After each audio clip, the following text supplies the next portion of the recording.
ঘোষ 24 সত্যের খোঁজে সত্যের সাথে। নমস্কার, ঘোষ 24 আপনাদের স্বাগত। এক দুদিন আগে আমাদের প্রিয় অভিনেতা ধর্মেন্দ্র মারা গেছেন। আমরা সবাই দুঃখিত, ব্যথিত। উনি আমাদের বলিউড ফিল্ম ইন্ডাস্ট্রিকে অনেক কিছু দিয়েছেন, আপনারা সবাই জানেন। কিন্তু প্রসঙ্গ হলো, ওনার মৃত্যুর কিছুদিন আগেই কোনো এক সাংবাদিক কুল বলে দিয়েছিল ধর্মেন্দ্র মৃত্যু হয়ে গেছে, এবং ভালো সাংবাদিক বা ভালো হাউস, এবং তার দেখা দেখি সোশ্যাল মিডিয়াতে সেটা ছড়িয়ে পড়েছিল, যেটা তার ফ্যামিলি ভালো মতো নেয়নি। এবং ধর্মেন্দ্রের একটা ভিডিও, ছোট্ট ভিডিও ক্লিপিং হসপিটালে সেটা ছড়িয়ে গেছিল।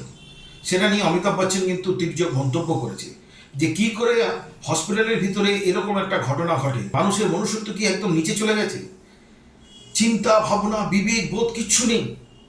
ধর্মেন্দ্রের বড় ছেলে সানি দেওল, সে কিন্তু খুব ক্ষুব্ধ ব্যাপারটা নিয়ে। বাবার যখন শেষ কৃত্য হচ্ছে তখন কিন্তু কোনো মিডিয়াকে ওখানে ঢুকতে দেয়নি, এতটাই ক্ষুব্ধ। মানে ধর্মেন্দ্রের শেষক্রিয়া কিন্তু কোনোভাবেই প্রকাশ্যে সেরকমভাবে আসেনি। এটা মনে রাখতে হবে, এটা কিন্তু চোখে আঙুল দিয়ে দেখিয়ে দিল যে তোমরা যারা সাংবাদিক তারা কিন্তু কোথায় নিয়ে যাচ্ছ নিজেদেরকে। এই জায়গাটায় কিন্তু বারবার করে বলছি, যদি আপনারা পারমিশন পান, অনুমতি পান, তাহলেই যাবেন, নাহলে যাবেন না। আর অযথা না জেনে না শুনে সত্যতা যাচাই না করে হুট করে কিছু দেখাতে যাবেন না, এবং এমন কথা বলবেন না যেটা পরে অসত্য হয়ে দাঁড়ায়। এইগুলো কিন্তু আমাদেরকে এখন সময় এসছে সজাগ থেকে এই কাজগুলো করতে হবে। যারা পারমিশন পাবেন, যারা অনুমতি পাবেন, তারাই শেষকৃত্য দেখাবেন, বা না দেখালেও কোনো আপত্তি নেই।